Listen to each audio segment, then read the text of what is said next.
Hello anglers, this is Shakeel from Shakeel dose. இன்றைக்கி நம்ம micro ஜிகை test பண்ணலான்ட்டு ஃபிஷிங் போயிருந்தோம். நான் லூரை ரிட்ரீவ் பண்ணும்போது பார்த்தீங்கன்னா ஒவ்வொரு வாட்டியும் வந்து லைட்டாக ஒரு சின்ன வைப்ரேஷன் ஃபீல் ஆகிட்டே இருந்துச்சு ரீலில். நானும் அதை கண்டுக்காமல் ரிட்ரீவ் பண்ணிக்கிட்டே இருந்தேன். ஒரு சமயத்தில் என்ன ஆச்சுன்னா ரீலோட ஹேண்டில் வந்து அப்படியே ஸ்டக் ஆகிடுச்சு. பெயிலாம் சுத்தமாக வந்து சுற்றவே இல்லை. ஸோ வேறு என்ன பண்ணுறது, பிரைட் அப்படியே கையில் சுற்றிட்டு இதை நம்ம வீட்டுக்கு வந்துட்டோம். இந்த மாதிரி ஏன் பிரச்சனை ஆகுதுன்னா, மோஸ்ட்லி வந்து மண் உள்ளக்குள்ளே இந்த கியரில் ஸ்டக் ஆச்சுன்னா இந்த மாதிரி பிரச்சனை வரலாம். ஸோ அந்த மாதிரி உங்களுக்கு லைட்டாக வைப்ரேஷன் ஃபீல் ஆகுது அப்படின்னா வந்து அந்த ரீலை யூஸ் பண்ணாதீங்க. மோஸ்ட்லி வந்து எடுத்துகிட்டு வந்து ஒன்று சர்வீஸ் சென்டரில் கூட சர்வீஸ் பண்ணுங்கள். அப்படி இல்லைனா உங்களுக்கு தெரியும்னா நீங்களே பண்ணிக்கலாம். பட் அந்த மாதிரி வைப்ரேஷன் ஃபீல் ஆகியும் நீங்கள் சுற்றிட்டே இருந்தீங்கன்னா அது மேஜர் ப்ராப்ளம்ஸ் வரதுக்கு வாய்ப்பு இருக்குது. அந்த கியரோட பல்லு வந்து தேஞ்சு போயிடும். ஸோ இந்த வீடியோவில் நம்ம எதை பற்றி பார்க்க போகிறோம்னா, என்னோடய ரீல் ஸ்டக் ஆனதாக நான் எப்படி ரெடி பண்ணுறேங்கிறதான் இந்த வீடியோவில் பார்க்க போகிறோம். ஸோ வாங்க வீடியோக்குள்ளே போகலாம்.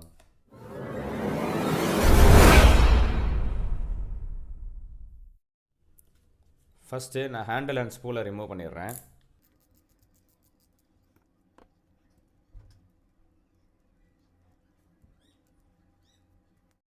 ஹேண்டில் அண்ட் ஸ்பூலை ரிமூவ் பண்ணியாச்சு.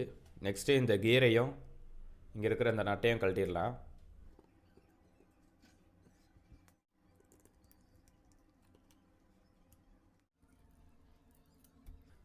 எடுக்கிற பார்ட்ஸ் எல்லாமே பத்திரமா வச்சுக்கோங்க. இந்த மாதிரி மூடி அப்படி இல்லைனா சின்ன சின்ன மேக்னட்ஸ் இருந்துச்சுன்னா கூட நீங்கள் ஸ்க்ரூஸ் எல்லாமே செக்யூர் பண்ணுறதுக்கு யூஸ் பண்ணிக்கலாம். பி கேர்ஃபுல், பார்ட்ஸ் தொலைஞ்சிச்சுன்னா அப்புறம் ரொம்ப கஷ்டமாயிடும். நம்ம இந்த கியரையும் நட்டையும் ரிமூவ் பண்ணியாச்சு. நெக்ஸ்ட்டு பெயிலாம் ஓப்பன் பண்ணிடலாம். ஸோ இதுதான் வந்து ரிவர்ஸ் லாக்கோட சிஸ்டம். ஸோ ரிவர்ஸ் லாக்குமே கொஞ்சம் ஸ்டக் ஆகிருக்கு. நான் இப்போதைக்கு நான் அதை ஓப்பன் பண்ண போகிறதில்ல. நம்ம உள்ளக்குள்ளே கியரை முதல்ல செக் பண்ணிடலாம்.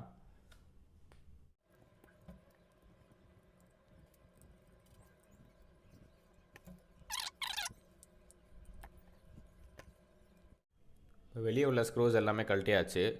நெக்ஸ்ட்டு நம்ம இதை ஓப்பன் பண்ணிடலாம்.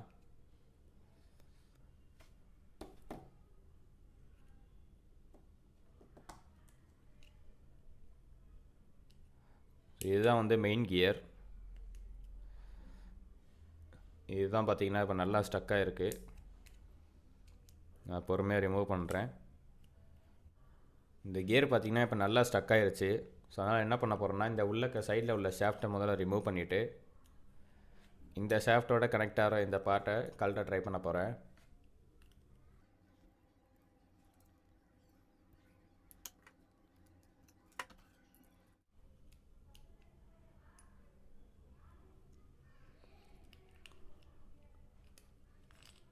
ஸோ பார்த்திங்கன்னா இப்போ இந்த கியர் வந்து ஃப்ரீ ஆயிடுச்சு.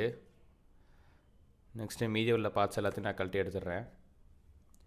ஸோ இதில் என்ன பிரச்சனையாக இருக்குன்னு பார்த்தீங்கன்னா, இந்த கியர்லேருந்து இந்த ஷாஃப்ட்டில் வர பீஸ் வந்து ரிமூவ் ஆகிருக்குன்னு நினைக்கிறேன். ஸோ இருந்தாலுமே நம்ம ஃபுல்லாக வந்து க்ளீன் பண்ணி க்ரீஸ் அண்ட் ஆயில் அப்ளை பண்ணி திருப்பி க்ளோஸ் பண்ணிடலாம். இந்த மாதிரி ஒரு பழைய துணி எப்போவும் வச்சுக்கோங்க. நம்ம அந்த ரிமூவ் பண்ணுற க்ரீஸ் எல்லாத்தையுமே துடைக்கிறதுக்கு யூஸ்ஃபுல்லாக இருக்கும். நெக்ஸ்ட் நான் என்ன பண்ண போகிறேன்னா, இந்த மெயின் ஷாஃப்ட்டை கழட்ட போகிறேன். ஸோ அந்த கழட்டுற ஸ்க்ரூஸ் எல்லாமே அப்படியே ஆர்டராக வச்சுட்டே வரேன். ஸோ வந்து ஞாபகம் வச்சுக்கிறதுக்கு ஈஸியாக இருக்கும்.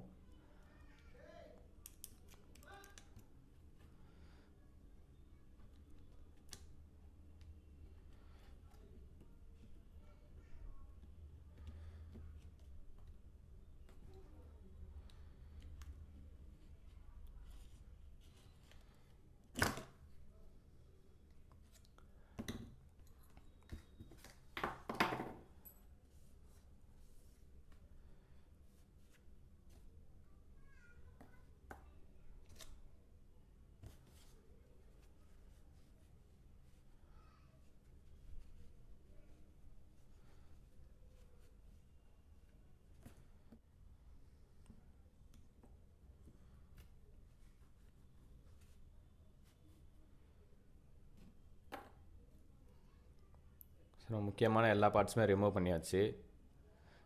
இந்த ஷாஃப்ட் வந்து இந்த கியரை வந்து நம்மளால் ரிமூவ் பண்ண முடியாது. ஏன்னா அது வந்து இந்த மாதிரி ரிவர்ஸ் லாக்கோட கனெக்ட் ஆகிருக்கு. நம்ம ரிவர்ஸ் லாக் ஓப்பன் பண்ணால் தான் இந்த பேரிங்கை எடுத்துகிட்டு இதை கழட்ட முடியும். ஸோ அதனால் நான் அதை அப்படியே விட்டுற போகிறேன்.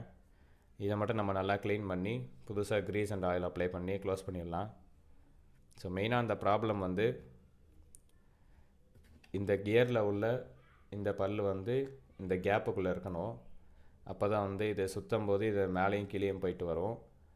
ஸோ இது வந்து இந்த இடத்துலேருந்து வெளியே வந்தனால ரீல் வந்து அப்படியே ஸ்டக் ஆகிடுச்சு. இதுதான் வந்து மெயினான ப்ராப்ளம். ஸோ இப்போ நம்ம ஓப்பன் பண்ணதோட க்ரீஸ்லாம் போட்டு நல்லா கழுவி மெயின்டைன் பண்ணி வச்சிடலாம். அதே மாதிரி உங்கள் ரீல் வந்து சால்ட் வாட்டரில் பட்டால் கூட நீங்கள் ஓப்பன் பண்ணி க்ளீன் பண்ணுங்கள். ஏன்னா வந்து உள்ளக்குள்ளே க்ரீஸ் எல்லாத்தையுமே எடுத்துகிட்டு வந்து ரொம்ப அழுக்காக்கிரும். ரீலோட ஸ்மூத்னஸ் சுத்தமாக போயிடும். ஸோ பார்த்திங்கன்னா தெரியும் எவ்வளோ அழுக்கு வருதுன்னு பாருங்கள்.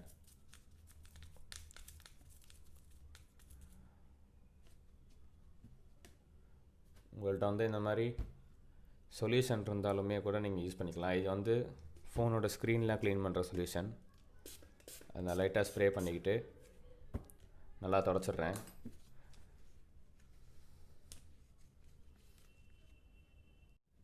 இப்போ நான் அதை ஃபுல்லாக க்ளீன் பண்ணிட்டேன். இன்னொரு விஷயம் நிறைய ஆங்கிலர்ஸ் தப்பு பண்ணுறது என்னென்னா, ஃபிஷ்ஷிங் முடிச்சுட்டு வந்துட்டு இந்த ஷாஃப்ட் இருக்கிற இடத்துல வந்து ஆயில் அப்ளை பண்ணிடுவாங்க. ஸோ ஆயில் அப்ளை பண்ணுறதுனால என்ன ஆகும்னா, அந்த ஆயில் வந்து இந்த ஷாஃப்ட் வழியாக வந்து உள்ளக்குள்ளே கியரில் உள்ள க்ரீஸ் எல்லாத்தையுமே வந்து எடுத்துரும். அதனால் என்ன ஆகும்னா, இப்போ எனக்கு நடந்த மாதிரி இந்த கியரில் உள்ள பல்லுலேருந்து இந்த பார்ட் வந்து வெளியே வந்துடும் அதிகமாக ஆயில் அப்ளை பண்ணால். ஸோ அந்த தப்பை வந்து யாரும் பண்ணாதீங்க. அவ்வளோதான். இப்போ நம்ம வந்து ஓப்பன் பண்ணி க்ளீன் பண்ணியாச்சு. இப்போ எந்தெந்த இடத்துலலாம் வந்து க்ரீஸ் அப்ளை பண்ணோம், எங்கெங்கெல்லாம் ஆயில் அப்ளை பண்ணோங்கிறத பார்க்கலாம். ஸோ ஃபஸ்ட்டு இந்த கியரை நம்ம மாட்டிடலாம். இதை மாட்டுறதுக்கு முன்னாடி இந்த கர்வ்லலாம் வந்து நான் ஜூம் பண்ணி காமிக்கிறேன்.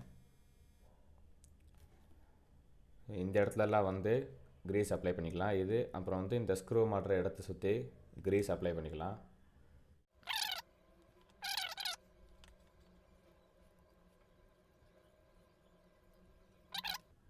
ஃபஸ்ட்டு இந்த கியரை மாட்டிக்கலாம்.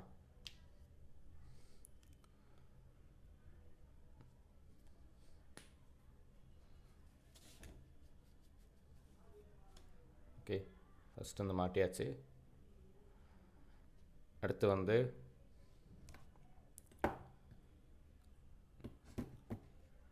இந்த கியரையும் வந்து நான் க்ளீன் பண்ணணும். சாரி, சொல்ல மறந்துட்டேன்.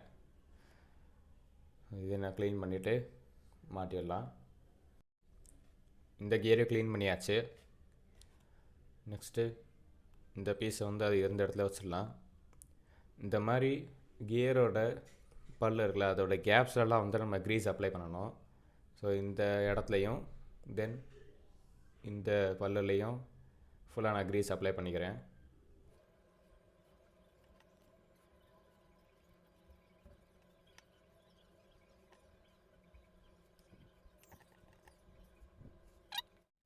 ஸோ இந்த கியரோட பல்லில் ஃபுல்லாக வந்து க்ரீஸ் அப்ளை பண்ணியாச்சு.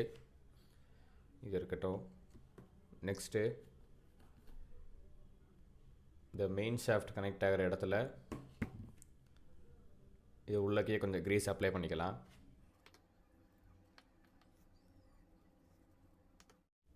இந்த பீஸ்லேயும் வந்து உள்ளக்க நம்ம க்ரீஸ் அப்ளை பண்ணியாச்சு. இப்போ நெக்ஸ்ட்டு வந்து மெயின் ஷாஃப்ட்டு, இந்த பீஸ், அப்புறம் இந்த கியர் மூணுத்தையும் வந்து மாட்டிடலாம். இந்த மெயின் ஷாஃப்ட் கனெக்ட் ஆகிற பீஸுக்கு இந்த கியரில் உள்ள பம்ப் இருக்குல்ல, இந்த பம்ப் வந்து இந்த எஸ்ஸு கர்வுக்குள்ளே போகணும். அந்த மாதிரி வச்சிட்றேன். பார்த்திங்கன்னா உள்ளக்க போயிடுச்சு. நெக்ஸ்ட்டு இந்த பீஸ் வந்து இந்த மாதிரி ஆடாமல் இருக்கிறதுக்கு ஒரு சின்ன ஒரு ஷாஃப்ட் இருக்கும், அதையும் இன்சர்ட் பண்ணிக்கிறேன். இந்த ஷாஃப்டை மாட்டிட்டு மெயின் ஷாஃப்ட் கனெக்ட் பண்ணுறதுக்கு முன்னாடி இந்த பிளாஸ்டிக் உள்ளக்க உள்ள இந்த ரவுண்டில் பார்த்தீங்கன்னா ஒரு சின்ன ஒரு பம்பு மாதிரி இருக்கும். வந்து பார்த்தீங்களா ஒரு யூ கட் மாதிரி இருக்குது. அதே மாதிரி இந்த ஆப்போசிட் சைட்லேயும் இருக்கும். அதனால் நான் க்ளோஸ்அப்பில் காமிக்கிறேன்.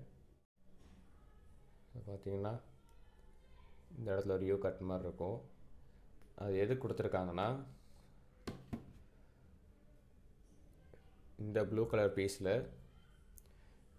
இந்த மாதிரி ஒரு பம்ப் இருக்கும். இந்த பம்ப் வந்து கரெக்டாக அந்த யூ ஷேப்பில் உட்காந்தா தான் ரீலோட ஃபங்க்ஷன் வந்து கரெக்டாக இருக்கும். ஸோ அதை வந்து மாட்டும் போது நல்லா ஞாபகம் வச்சுக்கோங்க. நான் அதுக்கேற்ற மாதிரி இந்த பம்பை கரெக்டாக அந்த ஸ்லாட்டில் வச்சு மாட்டிடுறேன். இப்போ பார்த்தீங்கன்னா இந்த சர்க்குலர் பீஸை நான் கரெக்டாக வச்சுட்டேன். நான் இப்போ இதை சுற்ற ட்ரை பண்ணால் கூட இது சர்க்குலர் ஷேப்பில் சுற்றாது. ஸோ இதை எனக்கு நல்லா ஞாபகம் வச்சுக்கோங்க.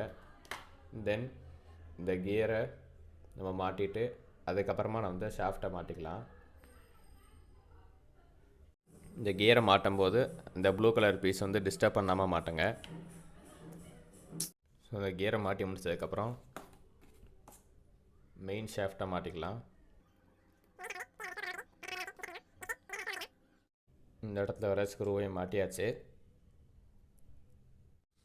ஸோ இதை மாட்டி முடிச்சதுக்கப்புறம் இந்த பால் பேரிங்லாம் நம்ம நல்லா க்ளீன் பண்ணி ஆயில் அப்ளை பண்ணணும்.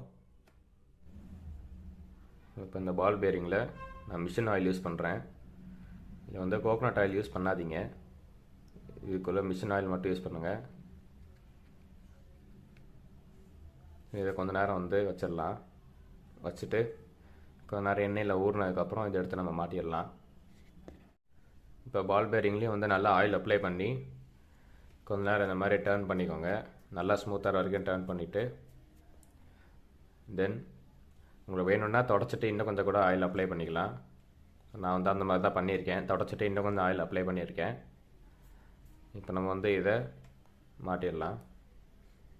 இன்னொரு முக்கியமான விஷயம், இந்த மாதிரி வாஷர்ஸ் அங்கங்கே இருக்கும் பால் பேரிங்ஸ் கிட்டே, கியர்ஸ் கிட்டலாம். அதெல்லாம் பத்திரமா எடுத்து வைங்க, மிஸ் பண்ணிடாதீங்க. திருப்பி நம்ம அதை போடும்போது வாஷர் போட்டுட்டு தான் போடணும். இப்போ நம்ம பால் பேரிங்கும் வாஷரும் மாட்டிடலாம். பால் பேரிங் இந்த பிளாஸ்டிக் பீஸில் வச்சுட்டு தென் வாஷர் இதுக்கு மேலே வச்சிடலாம். ஸோ வாஷர் நம்ம மாட்டும் போது கீழே விழாமல் பார்த்துக்கோங்க.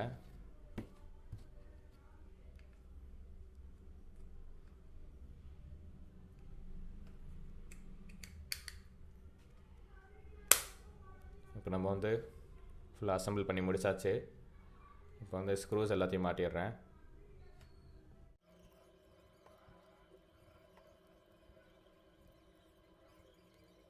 நம்ம ஸ்க்ரூஸ் எல்லாத்தையும் மாட்டியாச்சு. நெக்ஸ்ட்டு கீழே உள்ள இந்த பீஸை வச்சு இந்த சின்ன ஸ்க்ரூவையும் மாட்டிடலாம். ஸோ ஸ்க்ரூஸ் எல்லாத்தையுமே மாட்டி முடிச்சாச்சு.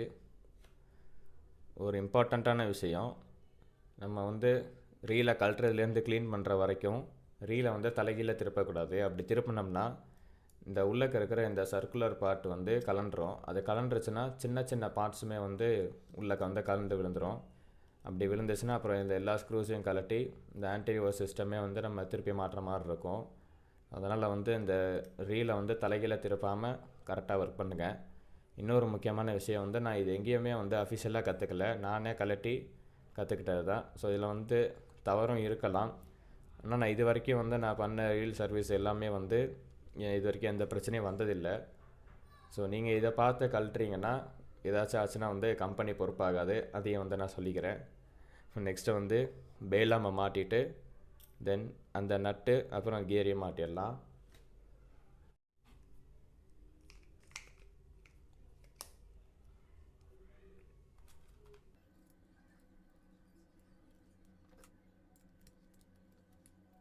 இப்போ நம்ம நட்டையும் ஸ்க்ரூவையும் மாட்டியாச்சு. இப்போ ஃபைனலாக கியர் மட்டும்தான். கியரை மாட்டும் போது கரெக்டாக ஆர்டராக மாட்டுங்க. உங்களுக்கு இப்போ கழட்டுறதுல இது அந்த மாதிரி டவுட் இருந்துச்சு அப்படின்னா நீங்கள் கழட்டும் போதே வீடியோ எடுக்க ஸ்டார்ட் பண்ணிடுங்க. ஸோ இன்கேஸ் நீங்கள் எதுவும் மறந்துட்டீங்க அப்படின்னா இந்த வீடியோவை பார்த்து நீங்கள் கரெக்டாக மாட்டிடலாம்.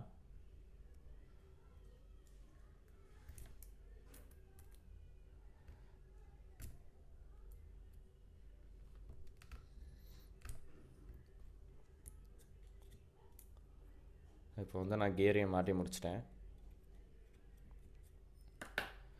ஃபைனலாக நம்ம ஸ்பூலை மாட்டிடலாம். மாட்டிட்டு இந்த இடத்துல வேணும்னா கூட நம்ம லைட்டாக க்ரீஸ் அப்ளை பண்ணிக்கலாம். ஸோ இப்போ பார்த்திங்கன்னா நான் கொஞ்சம் டஸ்ட்டாக இருக்குது, அதனால் இப்போ அதையும் க்ளீன் பண்ணி எடுத்துடலாம்.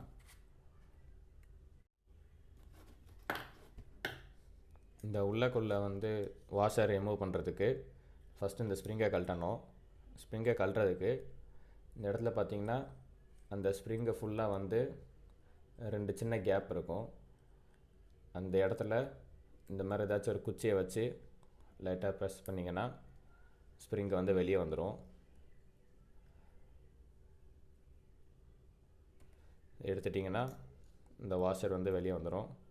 இதை க்ளீன் பண்ணி கிரீஸ் போட்டுடலாம். ஸோ பார்த்திங்கன்னா தெரியும் எவ்வளோ டஸ்ட் வந்து இதில் இருக்குன்னு.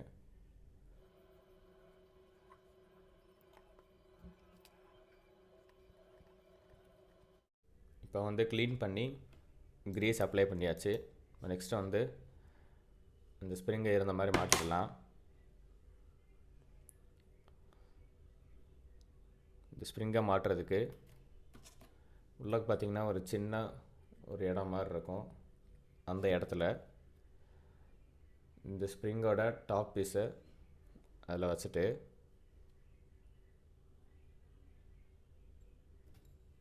தென்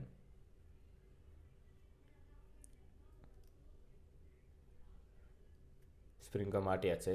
பார்த்திங்கன்னா தெரியும் எவ்வளோ க்ளீனாக இருக்குன்னு. ஃபஸ்ட்டு வந்து பயங்கர டஸ்ட்டாக இருந்துச்சு. ஸோ இப்போ வந்து இந்த ஸ்பூலை நம்ம ரீலில் மாட்டிடலாம். மாட்டிட்டு மேலே உள்ள நாபியை லைட்டாக க்ளீன் பண்ணிவிட்டு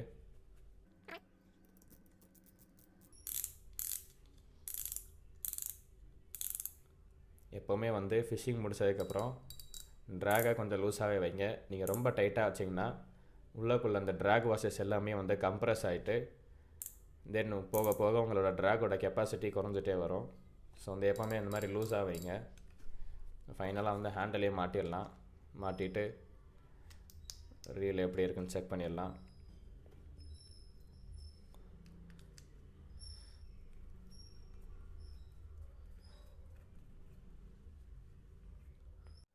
இந்த வீடியோ அவ்வளோதான். ரீலை வந்து ஃபுல்லாக கழட்டி திருப்பி மாட்டியாச்சு.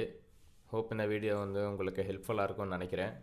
உங்களுக்கு ஃபிஷ்ஷிங்க்கு நடுவில் இந்த மாதிரி எதுவும் சம்பவம் நடந்துருந்துச்சுன்னா கீழே கமெண்ட் செக்ஷனில் கமெண்ட் பண்ணுங்கள். ரீலை பற்றி வேறு எதுவும் டவுட்ஸ் இருந்துச்சுனாலும் கீழே கமெண்ட் செக்ஷனில் கமெண்ட் பண்ணுங்கள். தேங்க்யூ. பாய் பாய்.